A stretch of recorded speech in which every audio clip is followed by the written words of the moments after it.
In that movement, I would like to invite our speakers, Mr. Frederick Worsley, Head of Communication and Corporate Sectoral Sustainability, and Ms. Yu Ting Chen, Scientific Advisor, and Soheli Sikda, Junior Scientific Advisor from DETIC Belgium, to share their expertise on green cosmetic regulation. Please. Thank you. I will share the presentation. So we will present another perspective about green cosmetics. It will be the regulatory one and the European green cosmetics, if I can say, framework.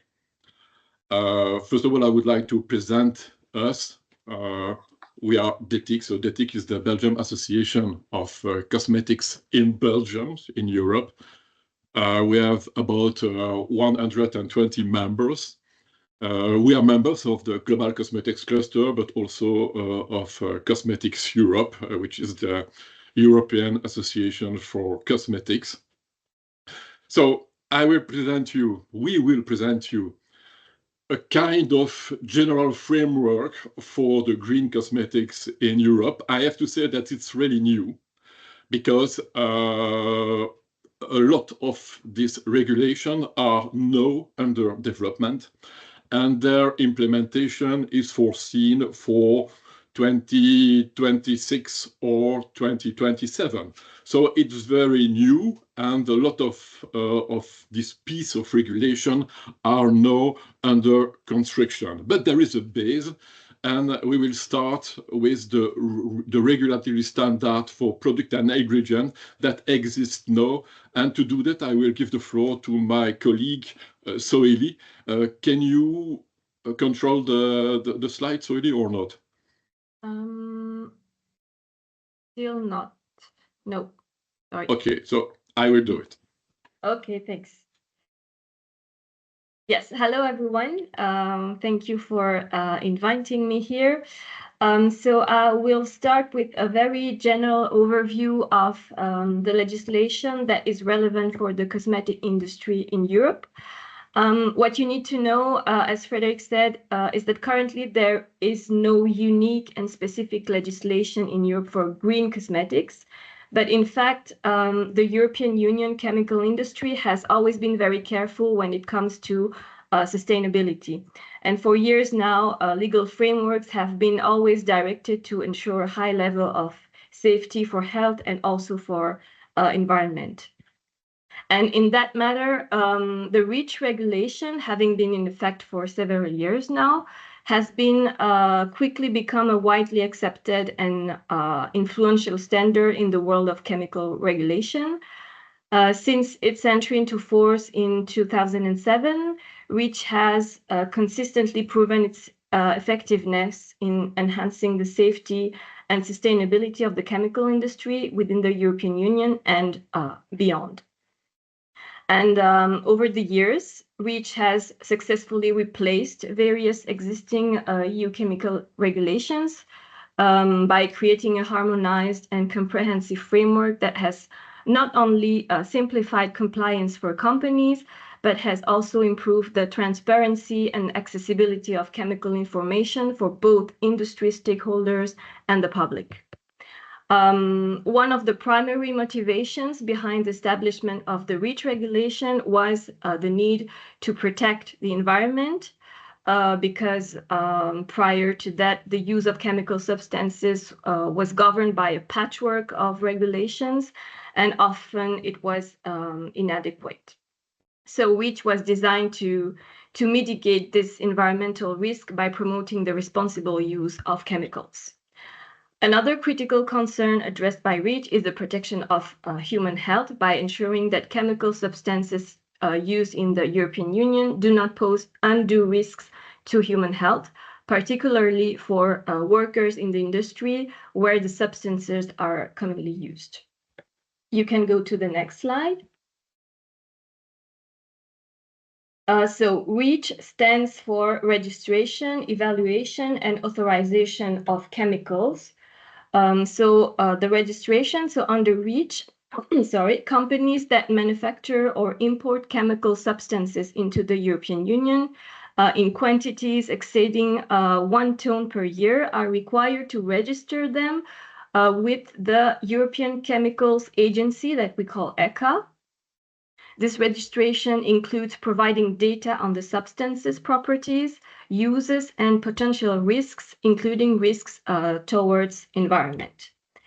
Then ECHA evaluates the data that are submitted by companies to assess the safety of chemical substances.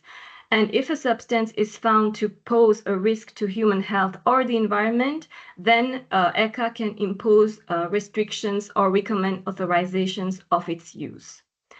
So certain substances of very high concern may require specific authorization for use, granted only if the use is deemed essential and adequate control measures are in place to minimize the risks. Can go to the next slide. So since 2008, companies that produce chemical substances within the European Union or import them into it, regardless of their location, must comply with REACH requirements. This includes not only chemical manufacturers, but also producers of articles and finished products containing substances that may be released during their use, so it includes cosmetic products. As a downstream user of chemicals, you need to identify and apply measures to control the risks that have been identified in the safety data sheet or the chemical safety assessment or any information on risk management measures provided to the company by the supplier of raw ingredients. Okay, so which is intended for substances only, but the ingredients in cosmetic products always need to be compliant. You can go to the next slide. Yes, just to mention, as I said, cosmetic products are in the scope of REACH and not at all exempted. And in the legal text, it refers to cosmetic products as defined in the European Cosmetic Products Regulation, which I will show you in the next slide. So, yeah, the European Union has established the CPR, which outlines requirements for the labeling and traceability of cosmetic products. It aims to ensure a high level of protection of human health and the good functioning of the internal market. It is the CPR that sets the European definition of a cosmetic product and also the different categories that I show you here. So you see in these two regulations, there are no requirement or guidelines that enable directly to produce what we call green cosmetics, but these are the basic requirements for any product placed on the European market, and it intrinsically implies environmental safety considerations. Then on the next slide. Yes. So as Frederick mentioned, we also have upcoming regulation, and this is the Eco-Design for Sustainable Product Regulation. That is a broader regulatory proposal that covers multiple industries and products. Its primary aim is to reduce the environmental impact of products. Cosmetics and beauty products are just one among many groups under consideration, but not as a priority. The specific requirements for cosmetics under the ESPR are focused mainly on reducing the environmental impact of products packaging. And also the ESPR requires manufacturers to consider the environmental impact of the product itself. This includes requirements for the use of sustainable materials and reducing the overall environmental impact of the product's life cycle from production to disposal.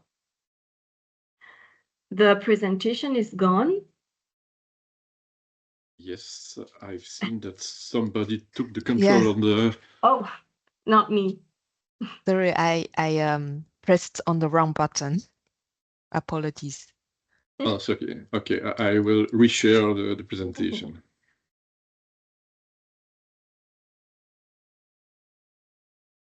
All right, so. Yeah, you can jump to ESPR.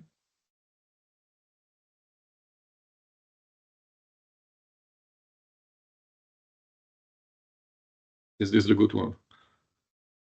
Or this one? Yes, but you can go on the next one. I was done with this one.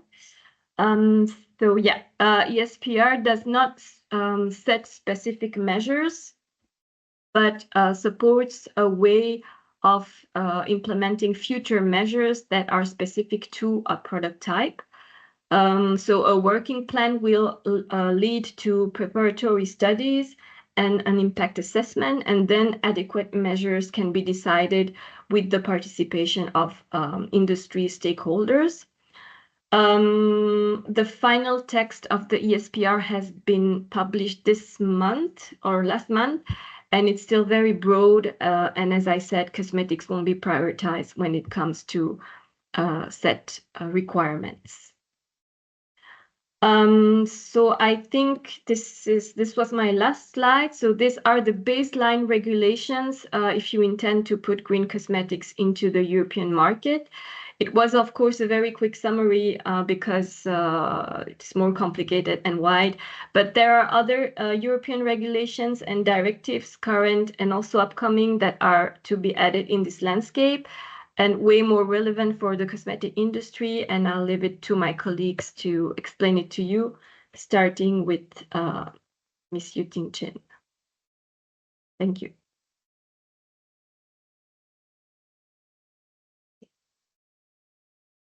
Yes, Yuting, you can. Yes, okay, thank you.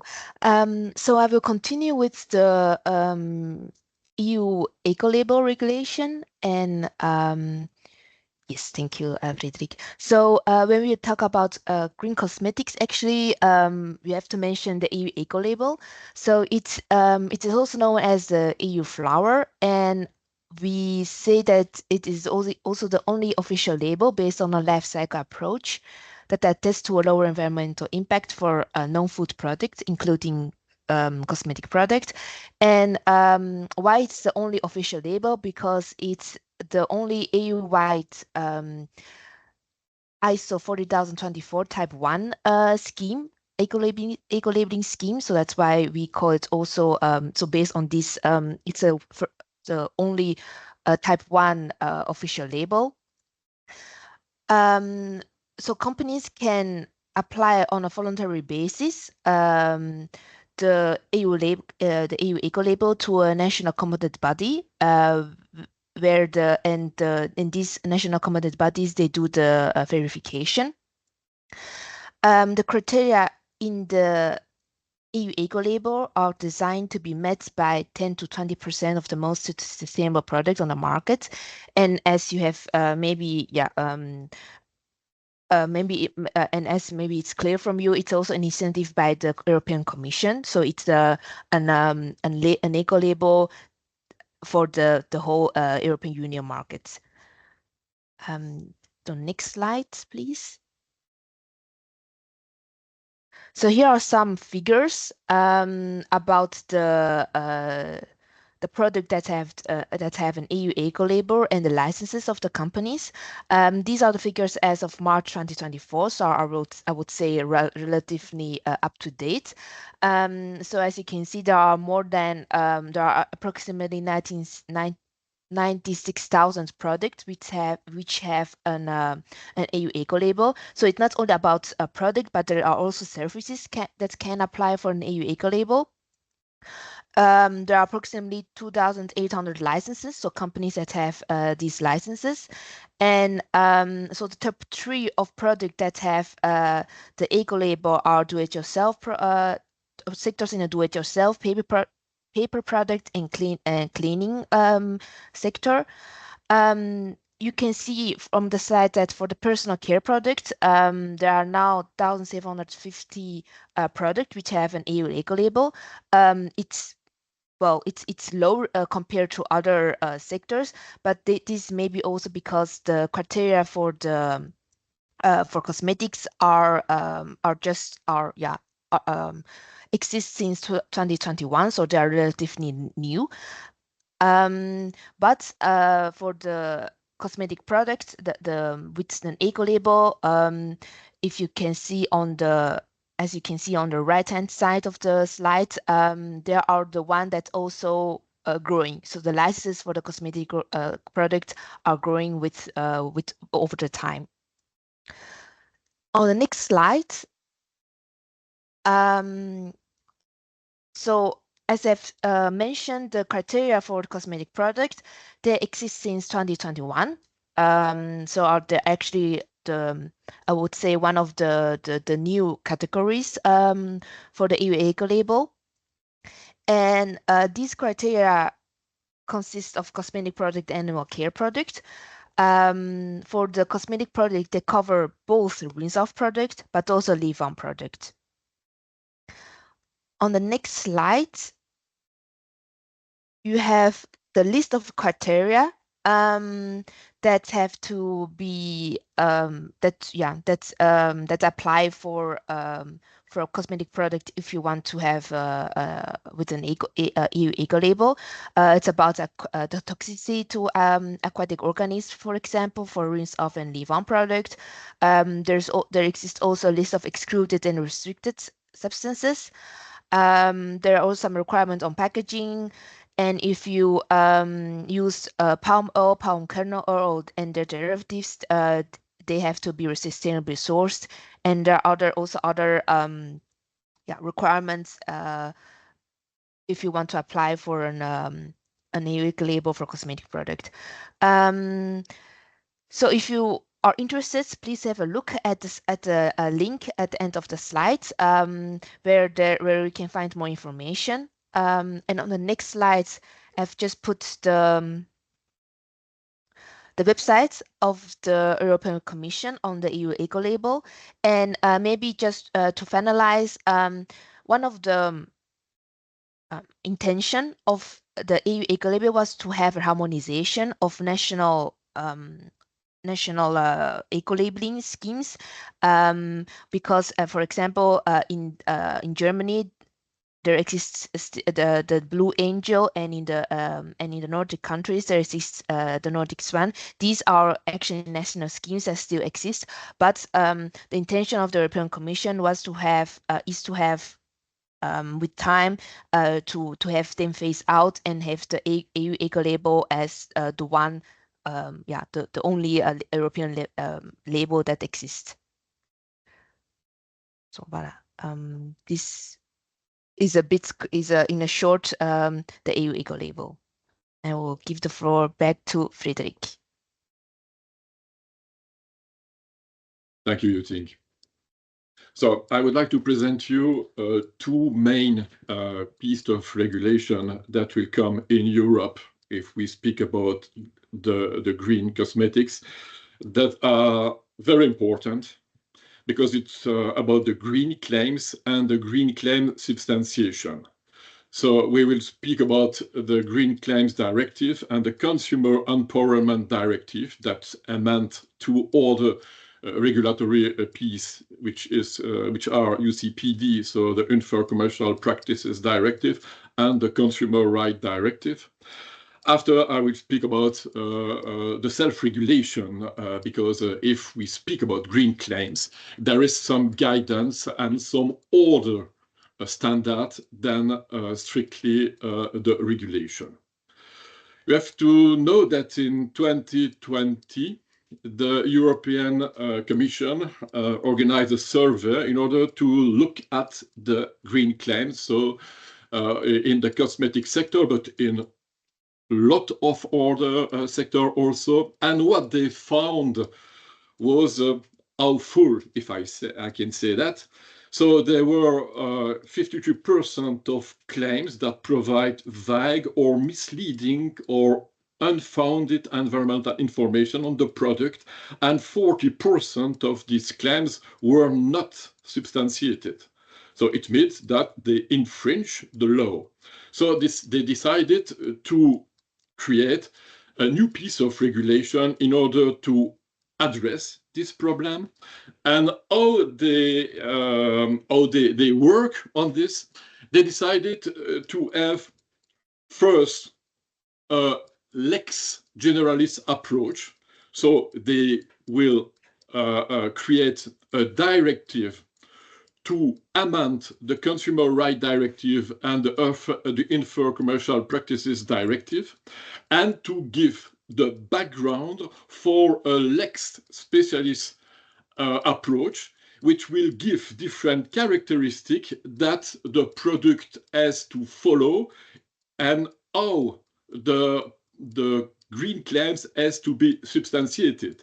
And the product norm is what you think, no, Soedi spoke about. It's the eco design for sustainable product regulation, and the other lex specialist regulation is the Green Claim Substantiation Directive.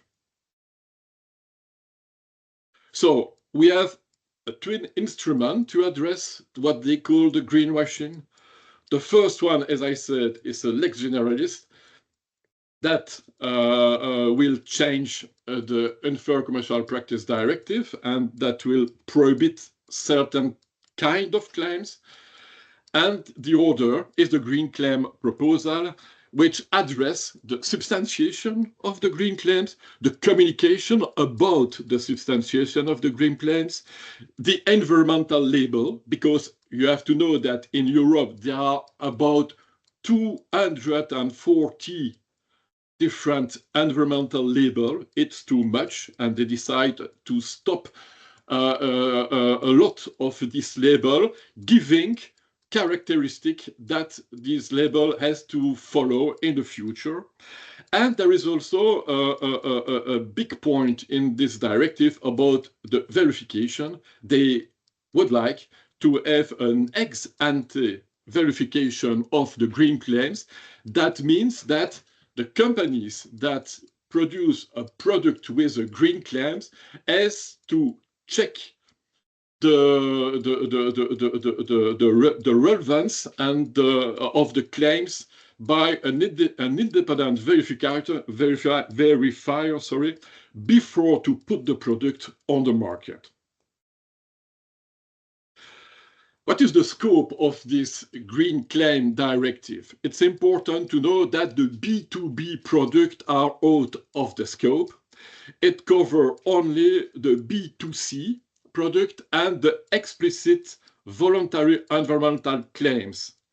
It means that the claims that the green claims that comes from all the regulation are out of the scope, and mainly the claims that come from the eco-label regulation. So it means that a product that have a green claims via an eco-label is out of the scope of the Green Claims Directive. About the verification of the environmental claims and the label, the European Commission proposed that they will have a check by an accredited verifier, independent and accredited verifier, that have to certify that the substantiation and the labeling scheme meets the requirement of the regulation. And the regulation will give characteristics that have to follow the different label.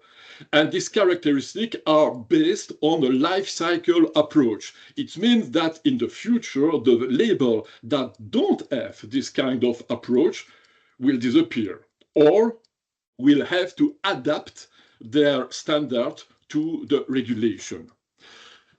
The ex ante verification has to be done before the claims is communicated and before the product is put on the market. And the verifier will give a certificate of conformity that will be recognized across the European Union and with a validity of about 5 years. It's very important because you have to know that if there is an inspection from the Economic Inspectorate all over the Europe, they don't have the skill really to assess the substantiation methodology. That's why the majority of the inspection authorities all over Europe would like this certificate of conformity because it's easier for them to control you have the certification or not.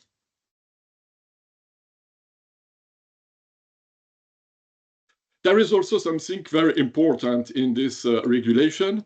It's the fact that the European Commission would like that the companies are more transparent. It means that when you have a green claims on the product, you need to communicate only what has been substantiated when you speak about the claims itself, but you need also to provide, you will need also to provide to the consumer the information about the way that you substantiate this green claims. And it could be via a website, it could be directly on the product, but one of the most interesting method that the European Commission promote is the use of a QR code that will give directly the link to the information for the consumer. As I said, there is a new regime for the environmental labeling. The objective is to reduce the number of the labels that are in Europe and to give more trust to the one that exists now, promoting the label that are framed by a European regulation. It means that they will stop the creation of the new label. All the labels that are not regulated at European level will be prohibited. So it means that at the end, for the cosmetic sector, there is only the eco label. But the label that exists now, for example, the organic label, they have to comply with the new rules, and they will have, I think, to change a little bit their standard in order to have a more life cycle approach, because they generally work on certain steps of the life cycle of the product. Something also important, it's the European Commission would like to ban the eco score and the scoring that have aggregated. Why? Because if you have an aggregated score based on a life cycle approach, you can have very bad result for the environment in one of the steps of the life cycle, and you can hide this step because you aggregated the score, and at the end you have a good score, but there is one of the steps in the life cycle that are very bad. So it's the European Commission think that this kind of indicator are a way to hide some bad information on the impact of the product on the environment.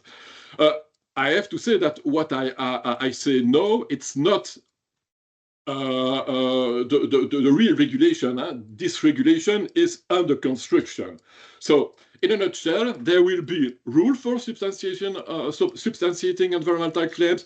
They would like more transparency on the data. There will be new specific rules for the environmental labels, except the eco label, and they will ask an ex ante approval of the environmental claims. As I said, we are in the process, in the evolution process for this directive. So we have no different piece of text. We have the original proposal of the, in the next slide, yes, we have the original proposal of the European Commission, we have the report of the European Parliament, and we have the General Council approach. It means that in October or in September maybe, we will have in the European level a negotiation between the three main decision makers in Europe, so the Commission, the Parliament, and the Council, in order to produce the final text for the beginning of 2025.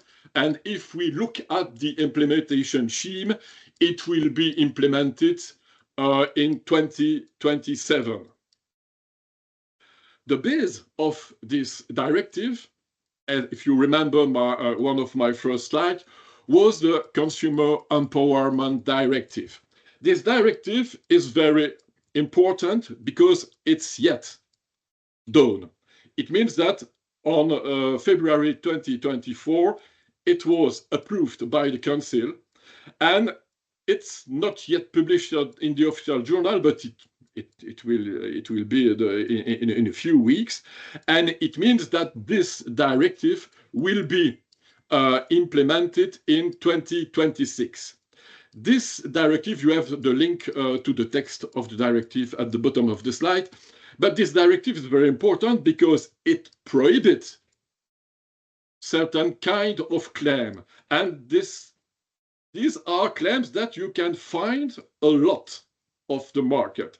For example, environmentally friendly, eco-friendly, green, natural, nature's friend, biodegradable, climate neutral, bio-based, ecological, which are all generic claims that are impossible to substantiate, but why not? But very difficult to substantiate because you need a benchmark, you need a lot of data that is very expensive to do. This directive prohibits also the claim based on the fact that you are neutral or you have a positive impact on the environment if the claim is based on an unverified program to offset its green gas emission. So it will be prohibited to say that the product is CO2 neutral if there is no real substantiation methodology recognized behind this claim. And the directive prohibits also the use of the generic claim too much, less conscious, sustainable, or responsible, because there is a social part and an economic part, and it has to be presented as another kind of claims. And this kind of claims, if I well remember the text, could be done at the corporate level, but not on the product. So it prohibits a lot of other things. What I would like to say, and that's the message, if you want to claim a natural or organic or environmental or other green claims, you absolutely need to be prepared for 2026, because in 2026 this directive will be applied by the authorities, and 2026 is in 2 years. So you have to be aware that it's not an emergency, but yes, the companies have to work on this.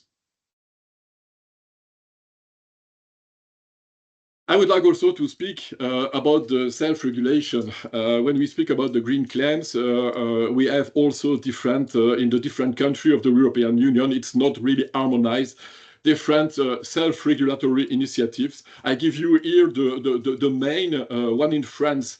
It's the guidance on how to write and to substantiate the green claims. You have the same in Belgium via the Jury d'éthique publicitaire. We will have a more European guideline for the environmental claims that it is under development, but that will be published in a few weeks. It's the guidance from Cosmetics Europe. And when we speak about the claims that are linked to the packaging, there is a wonderful tool that was developed by the cosmetics industry. It is Spice. You have here the link to Spice. Spice is a tool with a life cycle approach, but there is also a lot of publication, and there is a publication on the claims that you can do about the packaging. I would like also to speak about different standards that are non-regulatory, but that are very interesting for the companies. I will go quickly because I see that the time is speeding. So you have first the ISO 16128 Part 1 and Part 2. It's a standard that has been developed by the industry. It's specific to the cosmetic sector, and it is interesting because it gives the possibility to assess the naturality or the organicity of ingredient and product. But what you have to know is this standard is not a regulation. It don't say how to communicate the claims. It's only an environmental based standard, but it's very interesting. The part 1 is give you the opportunity to assess the naturality or the naturality origin of the ingredient. You have here the link if you want to have this ISO standard. And the second part gives you the opportunity on the basis of the definition and that you have in the part 1 to calculate the organicity or the naturality of your product. Be careful, it's not to say that the product is natural, because if you remember, the Green Claim Directive will prohibit this kind of claims. And I have to say that in Belgium, for example, if you write natural on your product, you will have problem with the inspection, because a product for the inspector is never natural. A product comes not from a tree, for example, but the product can contain X% of natural ingredient from natural origin, and this standard help you to calculate and to express this naturality in percentage, and you can use that as claims on the pack. Another interesting scheme that you find in Europe and all over the world are the organic label. The organic label are interesting because they are very well welcomed by the consumer, and they are very interesting to claim some environmental characteristic for the product. I would like to highlight the fact that, contrary to popular belief, it's not a regulation. The organic product regulation exists in Europe, but the organic product regulation is about the food and the agricultural product. The cosmetics and other non-food products are not in the scope of the organic regulation. The label of excellence for the non-food is the eco label and not the European bio or the European organic label. But you have some private label like Cosmos or other that are present on the European market, and I give these one because there is a lot of different labels, but there is two main standards. It's the Cosmos standard and the Nature one.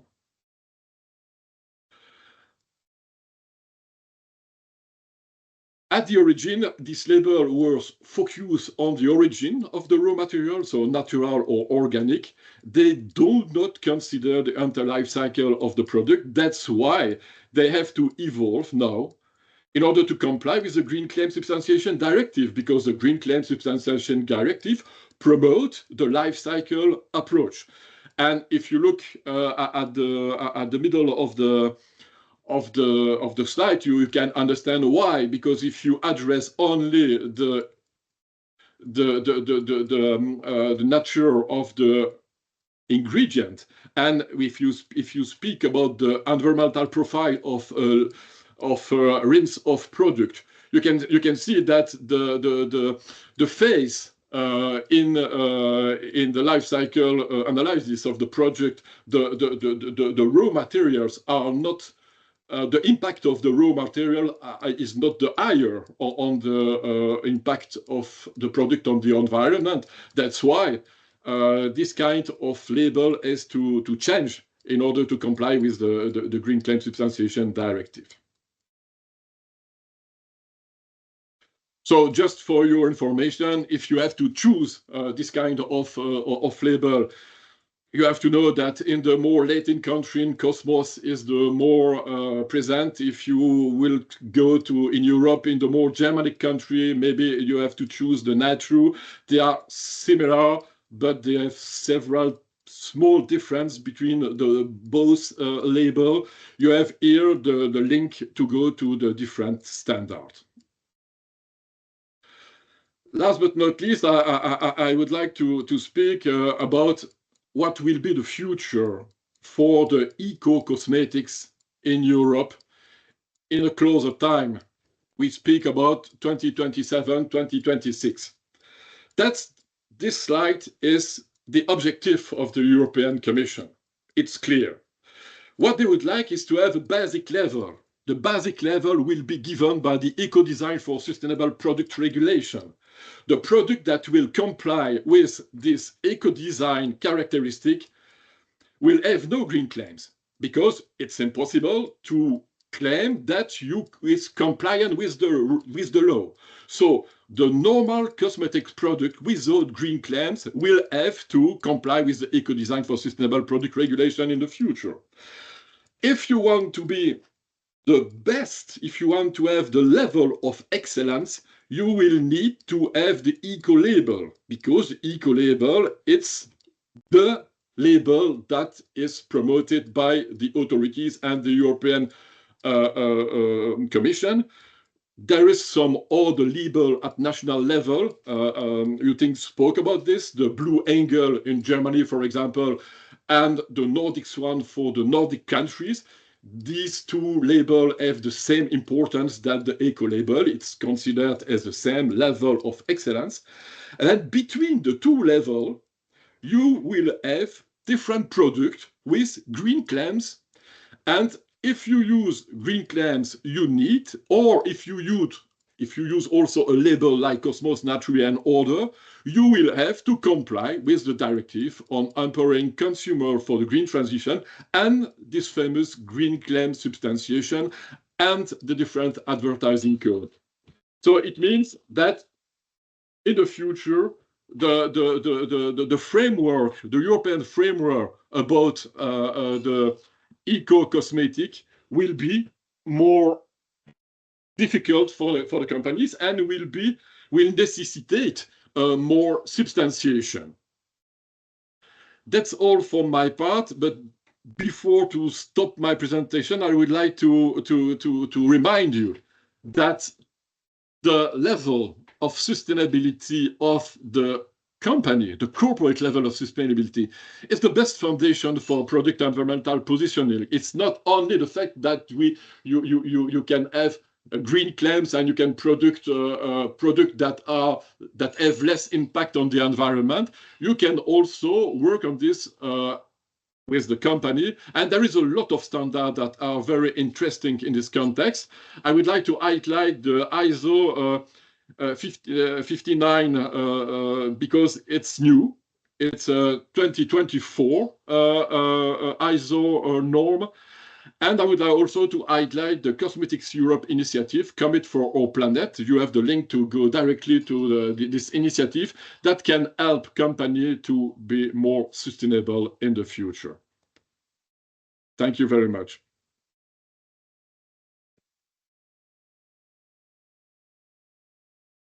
Thank you very much. Does have anyone for have any question?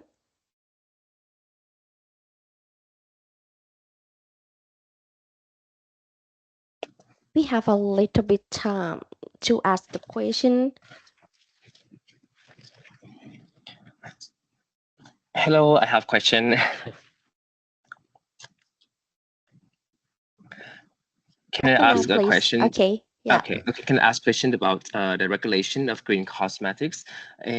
So is there any specific safety testing, like OECD protocols required to be certified as green cosmetics? That's my first question. The second question is about aquatic toxicity testing. Which tests are required, and do we have to test both ingredients and in final formulations? So two questions, please.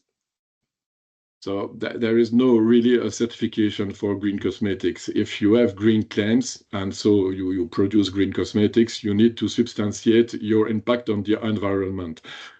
About the safety, you have to comply with the CPR, the Cosmetics Product Regulation. And in the Cosmetics Product Regulation, you need to have a product information file with a dossier. And in the dossier, you absolutely need to have a risk assessment of your cosmetics product. There is a lot of guidance to realize this risk assessment that comes from the European Commission. But at the end, if you put the cosmetic on the mark, you have to assess the cosmetics in terms of risk, and this cosmetic cannot be at risk. So if there is a risk, you cannot put the cosmetic on the market, but it's for all the cosmetic. So it's not specific to the green cosmetics. It's for all the cosmetics you put on the market. You need to have this risk assessment. And if the risk assessment is negative, you cannot put the product on the market, point. About the ingredient, maybe Soili, or you think you have more information because it's REACH, but it's also in the CPR, because in the CPR you have some list of ingredients that you can use or not use in the cosmetic product. You have some limitation for certain kind of product, but maybe there is some toxical information that comes from REACH, Soili. Yes, when an ingredient is tested, you can have hazardous ingredients. For some kind of hazards, like carcinogenic, mutagenic, or reprotoxic, this type of ingredients are banned from cosmetics. But you can also have a specific evaluation from what we call the SCCS. This is specific to cosmetics that can decide if an ingredient can still be used in a cosmetic without any risk, of course. What's about the aquatic toxicity testing for the green cosmetics? Well, specifically for green cosmetics, there is, well, I should say that there is no requirements, but it is for cosmetics in general, as Frederick said. If there is a hazard, it needs to be evaluated regarding the risk when it's used in the product. And there is in the proposal of the Commission about the Green Claims Directive a possibility to ban the green claims for products that are hazardous or that are classified as hazardous by CLP, another piece of regulation, classification labeling of product.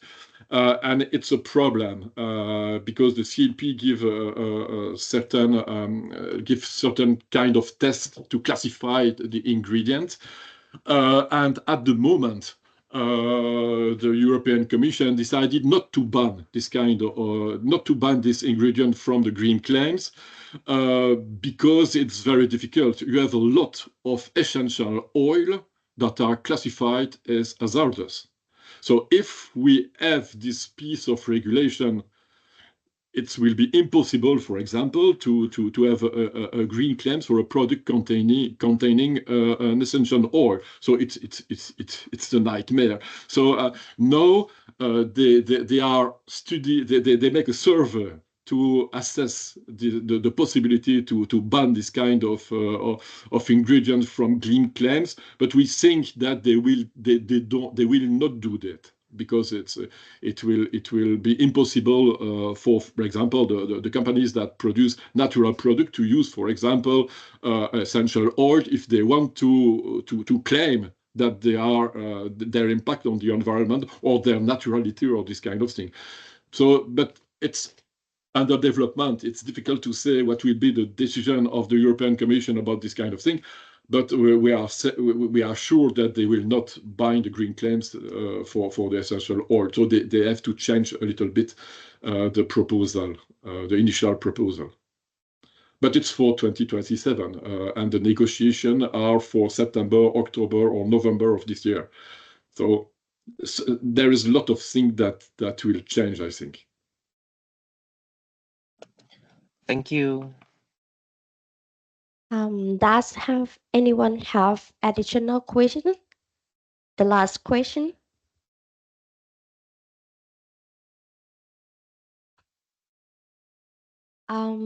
If not, thank you very much for all honored speaker, Mr. Frederick Worsley, Miss Yu Ting, and Miss Soheli Sikda, for the interesting presentation. We think EU regulatory framework, EU eco-label, green claims, and others are the key legal requirements to comply that we have to understand before launching the products. So when we have done, I think the customer can be confident that it meets high safety standard for surely.